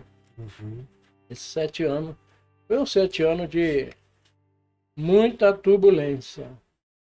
Mas o nome do Senhor Jesus foi glorificado. Amém. E eu vou contar um caso da minha mãe. Quando eu viajei para Israel em 94, eu retornando na aeronave, eu não sei se depois nós vamos passar por lá, mas eu quero retornar, senão você vai passar batido. Eu dentro da aeronave, chegando no Brasil, enquanto todo mundo dormia, eu falava com o mestre. Mestre, eu estou voltando para o Brasil e a minha família precisa ser restaurada. A minha mãe, que praticamente me expulsou da casa dela, como vai ficar, senhor, daqui para frente? O senhor falou comigo, aquele que te despreza, dobra-lhe o amor. Não paga com o desprezo, mas paga com o amor. Você vai chegar na tua casa, vai visitar a tua mãe. Fazia 1 ano que a minha mãe não ligava para mim, não queria saber notícia minha. Aí eu cheguei de viagem, falei para a Marina, vou para São Paulo visitar a minha mãe. Aí, tudo bem, cheguei em São Paulo, fui numa loja lá, comprei um corte de tecido, um veludo estampado, muito bonito, muito caro. Mandei embrulhar no papel de presente, cheguei lá para minha mãe, bati na porta, ela abriu. Falei, mãe, dei um abraço nela, dei um beijinho na minha velha. Falei, mãe, eu não sou o filho que a senhora gostaria de ter. Eu só sei tanto para ser um bom filho, mas contudo eu te amo. Vou trazer uma lembrancinha para a senhora. Abraçou, olhou, agradeceu. Tá bom, obrigado, filho. Obrigado, Deus abençoe. Quando é que você vai embora? Eu falei, eu vou embora amanhã. Ah, você passa aqui em casa? Para quê, mãe? Não, eu quero... Tem umas colegas minhas aí, conhecida minha, estão com depressão, que eles fizessem uma oração para elas. Misericórdia. Eu passo sim. Estou ouvindo certo? Vai. Aí no dia seguinte, passei lá por volta do meio-dia, estavam lá as colegas dela, conhecida dela. Tinha 3 mulheres depressivas. Eu comecei a orar para aquelas 3 mulheres. Oração diferente. Minha mãe era benzedeira, fazia reza, idólatra. E a oração que era minha, que ela viu que é diferente, era no nome do Senhor Jesus. O nome que é sobre todos os nomes. E aí ela viu a reação daquelas mulheres. Entraram em pranto de choro durante a oração. Estava sendo liberta da depressão. E despedi e fui embora. Foi um processo maravilhoso. A mãe viu que a oração do filho dela tinha um teor diferente. Uhum. E as mulheres foram libertas da depressão, foram curadas. E passaram os anos, Marcelo, alguns que foram uns 2 anos, mais ou menos. Ela alugou a casa dela lá e veio morar em Poços, perto da minha casa, pagar aluguel. E aí ela voltou para... morou uns 6 meses. Ela voltou em São Paulo, comentou com os inquilinos dela que ela pretendia vender o imóvel. Uhum. Ah, mais que depressa o inquilino entregou o imóvel. Aí ela, tudo é o processo de Deus. Aí ela falou assim, e agora, como é que eu vou fazer? A minha aposentadoria não dá para mim. Falei, mãe, minha casa é grande. Tem a parte de baixo, o salão de festa. Eu divido lá, a senhora vai morar lá, mãe. Não vai pagar aluguel, não. Eu divido, mas convenci ela. Uhum. Aí ela foi. 85, eu estava com 84 anos. E nisso, ela adquiriu um câncer de pele no nariz. E eu aquilo me preocupava. Eu levava na policlínica para queimar aquilo, eles queimavam, colocavam um algodão, fechava o buraco e tampava com esparadrapo. Ela foi no hospital de São Paulo, hospital Heliópolis, fez a biópsia e constatou câncer de pele. Mas não quiseram fazer cirurgia. E da idade, e também ia ficar deformada, né? E eu entrando em oração, falei, Senhor, cura minha mãe. Eu levo ela na policlínica, é um processo humilhante, doloroso. O Senhor falou comigo, eu estou trabalhando, Marcelo. Aleluia. Já falei que Deus dá presente em embalagem disfarçada? É, né? Não falou. É. Mas dá. Ele dá. Romanos 8:28. Sabemos que todas as coisas contribuem para o bem daqueles que amam a Deus, daqueles que são chamados por seu decreto. Todas as coisas. Até mesmo a enfermidade contribui. Todas. Presente de Deus em embalagem disfarçada. Fator humano, você pega uma barra de ouro de 1 quilo. Não vou exagerar, não. Enrola no jornal. Faça essa experiência. E pega um pedaço de madeira, enrola num papel de presente, põe lá e manda a pessoa escolher um presente aí. Não vai pegar a barra de ouro que está lá enrolada no jornal, o cara não sabe, né? Está no jornal, é embalagem, aos olhos. É ou não é? Verdade. Esse problema nosso contribui. É Deus agindo para o nosso bem. É a forma de Deus agir na nossa vida. É o caso de José do Egito, filho de Jacó. Foi humilhado. E muito. Muito. 17 anos. Recebeu as revelações de Deus. Os irmãos não aceitaram, o pai também não. Tentaram matar ele, venderam como escravo, foi preso, calúnia. Mas passou a ser governador do Egito. 13 anos depois. Presente de Deus, não, Marcelo, embalagem disfarçada. Bem, aí, passou uns dias, eu vi que a minha mãe, por volta de 2 horas da tarde, se arrumava. Ela gostava de passar uma loção no cabelo. Cabelo branquinho aqui, aí no meio tinha uma faixa preta. Eu chamava ela de saguizinho. Ela se arrumava, pegava a bengalinha dela, saia, mãe, a senhora vai, vou para a cidade. Espera, vou levar a senhora. Não, não, eu vou de ônibus. Ela era sistemática. Isso foi no fim de ano 2000. Primeiro dia, segunda-feira, terça, quarta, quinta, sexta. Eu sei que 7 dias ela saía, arrumadinha. Eu comentei com a mamãe, falei, ô Manena, eu tô achando que a mãe arrumou algum namorado, viu? Mas nessa idade. Aí a Mariana falou assim, e se Deus está agindo na vida dela, alguma coisa? Aí quando foi na passagem de ano de 2000, a minha filha André ia batizar no Evangelho Cantabular. Aí eu desci lá embaixo, falei, mãe, André vai batizar agora sábado. Eu queria convidar, mas eu lembrei que no meu convite pro meu, eu não ia, não desprezou, não. Ela foi lá, desligou o fogo do fogão, sei lá, trouxe um papel, preenche para mim, porque eu também vou batizar. Olha. Ô mãe, mas quase caí da cadeira. O que houve? Você não percebeu nada, não? Olha o meu nariz, cicatrizado. Olha. Mas o que aconteceu? Pois é, há 7 dias atrás, eu vi falar no rádio de um missionário, tal de Gilmar Brandão, que estaria no Evangelho Cantabular com dom de cura e libertação. Então eu falei, se Jesus do crente me curar, eu vou nessa campanha. E se ele me curar, eu vou batizar. Eu fui no último dia. Ele mandou a esposa dele pôr o lenço dele na minha testa. E saiu dos meus olhos uma escama, um negócio preto. Escorreu do meu nariz, dos meus olhos. Aí, filho, dá uma olhada.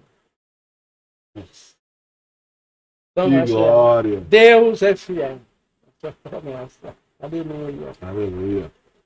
E aí sua mãe e a sua filha se batizaram. Entrou minha mãe, eu, a Andréia, e a minha mãe descemos lá, levar nas águas para batismo.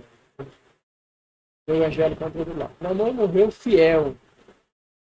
Tem um outro testemunho da minha mãe, e depois mais tarde a gente vai falar sobre isso aí. Irmão Léo, o senhor batizado, agora pregando o Evangelho de Nosso Senhor Jesus, o senhor teve também uma outra visão.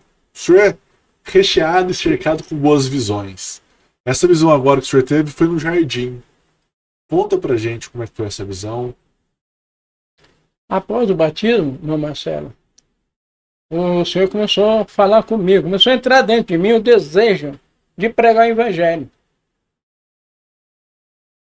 E nessa vez eu tive essa visão, que eu estava no jardim, como sempre, Desde criança fui admirar as flores, costumo cheirar a flor, né? E eu estava naquele jardim, só estava eu, uma jardim muito grande, tinha chafariz. Não era o jardim aqui de Poços de Caldas, não.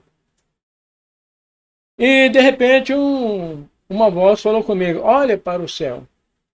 Eu olhei, o céu estava azulzinho, limpinho, não tinha nenhuma nuvem. Eu vi uma fila de pessoas muito grande, não tinha fim. Pessoa tudo de branco, descalço, e andando, ou seja, caminhando no ar. E eles iam entrar numa porta oval, estreita. Aí tinha um na frente. Aí a voz falou, olha, observa lá quem está lá na frente. Eu olhei, era eu. Ah, mas é eu que estou lá na frente? Sim, é você. Aí eu peguei e falei, para mim, eu não sei explicar como, eu apontei lá para cima, falei, ó, mas eu sou você, você é eu. Ele pegou, deu um sorriso e fez assim para mim. E entrou na porta e aquela fila seguindo ele. Eu não cheguei a esperar o fim da fila, que era muito longa. Aí a voz falou, lembra? Oh, glória. Aquelas pessoas que estavam atrás de você, antes do abismo, são esses. Estavam esperando o senhor, então. E aí, diante disso, despertou em mim o desejo, mas já no dia do batismo, já despertou em mim o desejo de pregar o evangelho. Mas eu não desejo assim, um desejo incontrolável, sabe? Eu passava a noite inteira projetando meios de propagar fazer uma grande cruzada evangelística em Poços de Caldas. E um dia eu comentei com o pastor e presidente, e pastor, eu quero fazer uma grande cruzada evangelística em Poços de Caldas.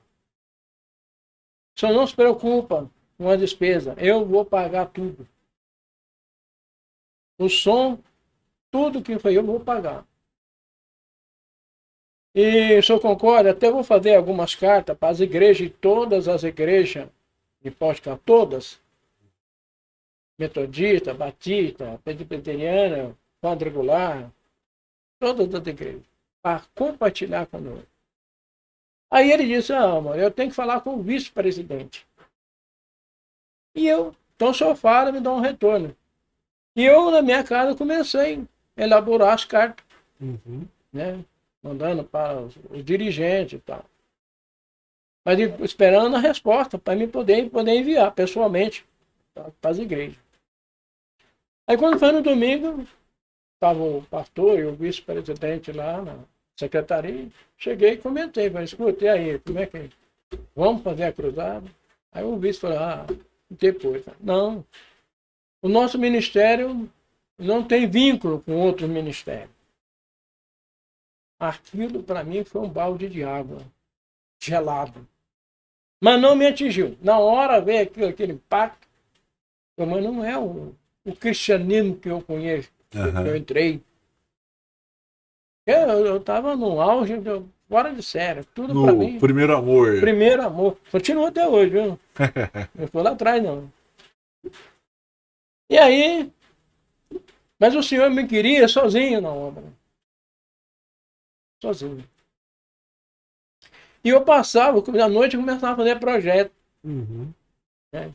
Comprar um ônibus, fazer uma casa dentro do ônibus, montar um som por cima, fazer um jeito de um palanque, entendeu? Para sair por aí para fazer na obra. Pensei até em vender minha casa para fazer isso. Queria pensar em algo grande, entendeu? Mas Deus não quer algo grande. Ele escolhe os pequenos. Ele trabalha nas coisas pequenas, aleluia. E aí eu comentei com a Maria, vou vender a casa, comprar um ônibus aí para nós sair por aí. Tá brincando, não vai vender a casa não. Era o meu desejo, mas o dela não era. A imparcialidade ministerial é complicada, né? E aí, essa visão foi uma visão maravilhosa, e Deus estava me chamando para o ministério, que muitas almas precisavam ouvir o Evangelho, e que precisa até hoje. Irmão Léo, o senhor quis comprar um ônibus. Não comprou, Não. mas comprou uma Kombi. Comprei uma Kombi. Que vai ser papo para daqui a pouco. Mano, e aí o senhor começou a pregar o evangelho e o pastor chegou a comentar alguma coisa com o senhor sobre estudos, né? Como é que foi isso aí? Eu fui convidado para fazer teologia, que naquela época lá todo mundo fazia, né? Obreiro. Embora eu não considero como obreiro. Eu sou um simples servo, a serviço do rei. E aí os irmãos, mulher, vamos fazer teologia, vamos entrar na idade. Aí eu fiz 3 meses. E aí o senhor falou comigo, numa visão, mais uma visão. Vou eu te enviar para uma escola, uma grande escola. E aparece, aí eu pensei comigo, falei, olha, deve ser lá para Pindamonhangaba. Porque lá é o seminário, né? Muitas pessoas vão para lá para se formar lá, para missionário e tal. Sim. E eu com aquela coisa na cabeça, né? Será que o pastor vai mandar lá para Pindamonhangaba? Mas não. Aparece eu, irmão Marcelo, no deserto. Sandália havaiana no pé, uma calça social marrom, lembra direitinho? Uma camisa dessa aqui, marrom. E lá no deserto. Areia, pedra, um tremendo do calor. E a voz falou para mim, aqui é a escola. Lembrando que a escola do profeta é no deserto. Vamos fazer um pouquinho atrás daqui, há alguns anos atrás, alguns 1000 anos atrás. Moisés, ele morreu com 120 anos. E a vida dele foi dividida em 3 etapas. A primeira etapa, ele estava lá com o faraó, aprendendo as escritas de faraó. Se tornou um escriba, que Deus tinha projeto nele. Aconteceu um fato, ele mata um egípcio e foge de medo de faraó, porque faraó já sabia, desconfiava dele, porque ele era o resgatador do povo hebreu. Moisés, sabendo disso, foi para o deserto. Ficou mais 40 anos apacentando ovelha do futuro sogro Jetro. Ovelhas, agora ovelhas. Agora, ovelhas literais, animais. Na segunda etapa, de 40 anos, Deus chama ele lá no Monte Sinai e fala com ele lá. Você vai voltar para o Egito e resgatar o meu povo da mão de Faraó. Agora, Moisés vai apacentar quem? O povo hebreu. As ovelhas. Ovelha, Ovelhas humanas. Ficou 40 anos no deserto apacentando. São etapas do treino. E aí,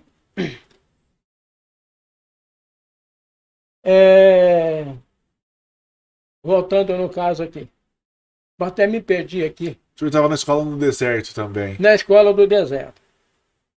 E nisso, irmão Marcelo, apareceu, eu falei, mas aqui é escola, no deserto? Aqui é escola. E nisso apareceu uma folha de bananeira, irmão, você não acha no deserto, não. Você vai achar pé de tâmara, palmeiras, pequenas oásis, você acha. Mas bananeira é mosca branca. É aquela folha de bananeira sozinha me abanando, rapaz. E uma voz falou, escreve aí. Eu peguei, rasguei, puxei um pedaço da folha de bananeira, ela se recolheu. Peguei aquela folha de bananeira, o tamanho dessa folha aí, e coloquei na areia. Mas como mandar eu escrever o que eu não tenho lápis, não tenho caderno, eu vou escrever com a unha. Aí uma voz, tira a folha daí. Quando eu tirei, está escrito, como foi escrito com o dedo, na areia, ide e pregai o evangelho. Aí eu acordei, meu Deus. É um chamado mesmo, eu quero uma prova, eu quero mais uma confirmação. Para me dar mais uma confirmação. Na mesma semana, irmão Marcelo, eu tinha uma visão que eu estava na igreja lá do Jardim com o Clube, na Assembleia, E uma irmã, uma senhora de idade, chegou para mim e falou: irmão Léo, lê aí Mateus capítulo 13, versículo 70. E Mateus 13 fala da parábola do semeador. Evangelização. A semente caiu nos pedregais, enfim, né? Mas o versículo 70, eu passei a madrugada inteirinha encucado com esse versículo 70. E não tem, Mateus. Passados alguns meses, chegou o irmão Marcos lá na minha casa, convidar para ir numa igreja, aí começamos a conversar, contei para ele a visão do versículo 70. Aí ele começou a falar em mistério e falou: irmão, a missão dos 70, Lucas capítulo 10. Você foi escolhido para a missão dos 70. Oh, que bênção. Porque Jesus, isso aqui é um fruto da missão dos 70. Que Jesus designou, além dos 12, mais 70. E disse: ide, eis que vos mando como ovelha no meio de lobo. Eles foram fazer a obra. E voltaram falando: Senhor, em teu nome, até os demônios nos obedecem. Isso aqui é um fruto do id. Se alguém tomar conhecimento, vale a pena Sim. fazer a obra de Deus. Mas Jesus disse para No meio dos lobos. Jesus disse para ele: alegrai-vos por isso, antes alegrai porque o vosso nome está escrito no livro da vida. Então, esta escola no deserto, ela continua até hoje. O senhor me quis sozinho na obra. Não queria que fizesse curso de teologia. Não. Era para pregar o evangelho. Você lembra que eu falei passado sobre a visão dos peixes? Eu quis arrancar a minhoca, mas em vez da minhoca saía peixe. Uma obra antecipada. É o inverso daquilo que nós queremos fazer. Sim. Ô, irmão Léo, tá bom. Jesus falou assim: vai e pregue meu evangelho. Nós somos seres humanos. Nós temos vergonha, receios. Como é que foi isso? Pregar o evangelho na praça? O senhor ficou com vergonha, com receios? Ou não? Estava tranquilo porque o Espírito Santo estava contigo? Existe a palavra de: eis que eu não te dei um espírito de timidez e nem de covardia. Essa voz eu ouvi. E eu saía de manhã, sozinho. Eu saía, Avenida João Pinheiro, dá 4,5 km até no centro, a pé. Estava o dia inteiro evangelizando. João Pinheiro, que passava na minha frente, escapava um. Neguinho aceitando Jesus na praça. O senhor tem até uma história interessante na João Pinheiro, né? Uma pessoa que parou com o senhor lá e reconheceu Jesus, né? Esse é um, né? É, um de vários. Né? Nas praças. E aconteceu muitas coisas, meu Marcelo. Você anunciava o evangelho. Porque o evangelismo pessoal é você colocar uma semente na terra, aleluia, e regar com lágrima. No Salmo 126, no versículo 6, está escrito: aquele que leva a boa semente, gemendo e chorando, voltará consigo, alegre, trazendo consigo os seus mouros. O resultado da pregação do Evangelho. Eu fiz muito culto ao ar livre. Também aos domingos saiu ao ar livre para ter culto. A Kombi, quando não chega lá. Mas o evangelismo de culto ao ar livre é você pegar, enfiar a mão na bolsa e jogar a semente no campo. O evangelismo pessoal é diferente. As pessoas fazem perguntas, você responde. Questiona sobre a Bíblia, você tem resposta. É uma coisa mais próxima, né? Exatamente. E aí, meu irmão, eu não deixo a pessoa enquanto não vê lágrima. Aleluia. E quando não vê o resultado, porque onde há lágrima, há arrependimento. Sim. E onde há o arrependimento, há a ação do Espírito Santo. Amém. Entendeu? Ter o seu fruto do evangelho, pessoal. O senhor é uma bênção E não em existe. forma de Né? gente. Eu preguei ateu. Eu sou ateu. Então me dá uma prova. Por que você é ateu? Ele questionava, eu tinha uma resposta. Mas vindo do alto. Sim. E aí, irmão Léo, o senhor também, nessas suas evangelizações, teve uma visão de que a gente não basta ser um evangelizador. A gente também tem que sonhar e ser como uma criança. Como é que foi essa visão relacionada à criança? A visão da fazenda que o senhor teve? Essa visão da fazenda foi impactante. Aí mostra nessa visão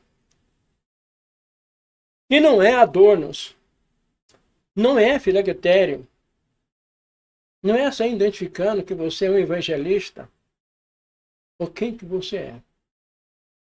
Trabalhe no anonimato. O irmão Léo não apareça. E o Senhor me deu uma visão que eu me iria levar para uma fazenda. E mais uma vez, irmão Marcelo, apareceu com a mesma roupa que eu estava lá na escola no deserto. A única coisa que estava agora era uma enxada. Outra escola. Olha, fazenda, né? Então logo eu imaginei, vou ter que capinar um pouco de mato, vou ter que levar, já vou preparado. E está relacionado à cultura. Cultura, né? E lá vai eu, sentido norte, com a enxada nas costas.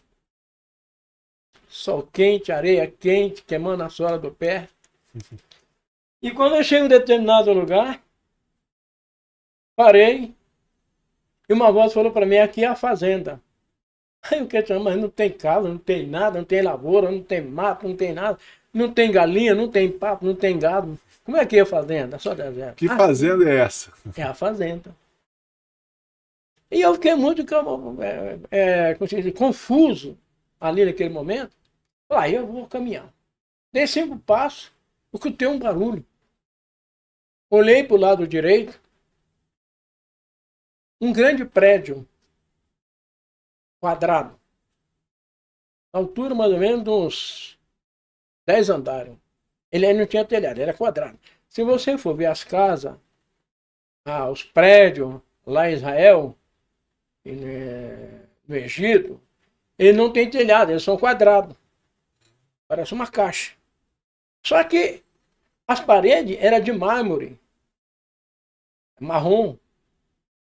Chique. Aquela coisa que ia brilhar. Era por volta de 3 horas da tarde que o sol batia naquele mármore e fazia reflexo. Uhum. E não havia janela e nem porta. Como é que entrava? E eu fiquei, não tem janela, não tem porta, aí deve ser a sede da fazenda, mas tudo fechado, deve ser um armazém. Questionava comigo. Né? Aí continuei andando, aí escutei um barulho. Um outro barulho. Abriu uma janela lá em cima, mais ou menos de 2 de altura por 4 de largura. E eu olhei lá dentro, tinha uma mesa comprida, nesse sentido, leste e oeste. Uhum. Nessa mesa tinha 6 pessoas, paletó e gravata, sentadas um lado, 6 do outro, era um total de 12. Na ponta da mesa, do lado de lá, tinha um homem que estava com a mesma camisa que eu estava. Ele aparentava ter uns 30 anos, 33 anos mais ou menos. E aqueles 12 homens estavam tudo de cabeça baixa. E aquele cidadão lá da ponta da mesa, ele olhou para mim lá fora e fez assim com a mão e deu um sorriso. Eu olhei para trás, Deve ser pra não vi mim. ninguém, só estava eu aí. Mas não é para mim. Ele assinou por 3 vezes, deu com a mão. E eu não respondi não. Porque ele apresentava uma autoridade muito forte, muito grande. E nisso, eu continuei andando. Escutei outro barulho. E lá embaixo abriu uma porta de 2 metros por 4 metros de altura. E aqueles 12 homens saiu um atrás do outro, cabeça baixa, como se fosse reprovado. repreendido e reprovado. Uhum. Quando saíram os 12, aquele cidadão que estava na ponta da mesa, ele veio na porta e acenou para mim entrar. Ele assim, eu falei para ele, não sou digno. Olha meu sapato, minha tênis, meu chinelo, minha roupa. Ele assinou pela segunda vez e eu refutei. Aí ele pegou com as duas mãos, como fosse, né? Aí eu entrei, Pela terceira vez. terceira vez. Coloquei a enxada no lado de fora e entrei. Só que lá dentro, irmão Marcelo, era um lugar simples, humilde, muito tosco. Dava para ver as argilas da massa, pedra sobre pedra. E um ambiente muito gostoso, sabe? Muito refrigerado. E nós caminhando numa grande sala, ele mandou, o piso era de terra. Ele mandou eu sentar num banco de pedra. Eu me sentei naquele banco e ele sentou na minha frente, sentido norte, uns 5 metros de distância. Sentou numa outra pedra. Uhum. E nisso, tinha umas mulheres que andavam para um lado, para o outro, mas aquele silêncio, sabe? E nisso veio uma mulher toda de branco, com uma criança enrolada num manto branco, num pano branco de linho, sentou do meu lado, o rostinho tampado. E eu queria perguntar para aquele cidadão, questionar, se ali realmente era fazenda e por que eu estava ali. Mas eu não tinha coragem. Havia algo assim, ele era muito, representava ser um ser, De muito poder, autoridade. poder, uma autoridade muito grande. Embora ele não tramite isso na parte visual. Aí nisso deu um vento e o rosto da criança foi destampada. O pano saiu e pareceu a criança tinha barba, que ia até o pezinho. Aquela barba comprida que ia até a ponta dos dedos do pé. Aí eu criei coragem e questionei, falei, escuta, essa criança aí tem barba? Ele disse para mim, sim, essa criança tem 150 anos de idade. Aí ele falou para mim assim, você está muito duvidoso com relação, está duvidando que aqui não é a fazenda, aqui é a fazenda. O que você esperava encontrar aqui, não precisamos. Mas falta 10 alqueires a ser cultivado, apenas 10 alqueires. Aí eu cuidei, voltei no estado natural. Mas o que me intrigou por muito tempo, por alguns meses, falta de uns 7 meses mais ou menos, eu queria descobrir aquela criança com barba, 150 anos de idade. Por que barba e por que a cidade?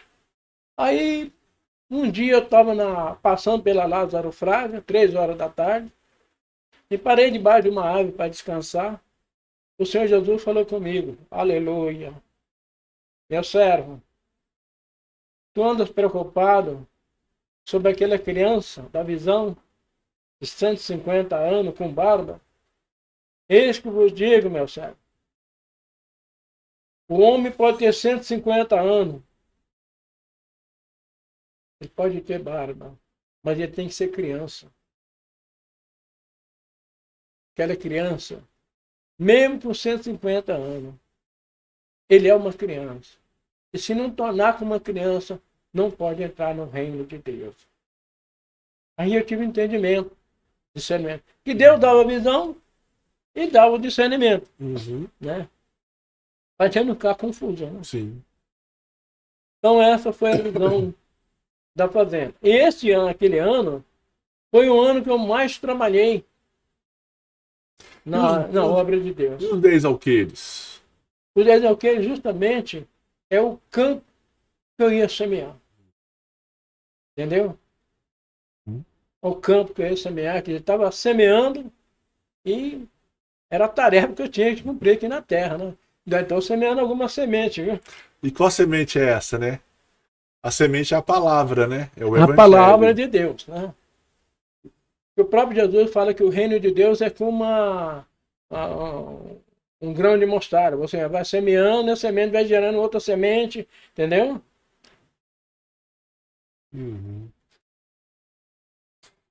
E só para finalizar, é o que o senhor colocou aqui no livro, Salmo 26,6, né? Aquele que leva a preciosa semente, andando e chorando, voltará com júbilo, cântico de alegria, trazendo consigo os seus molhos.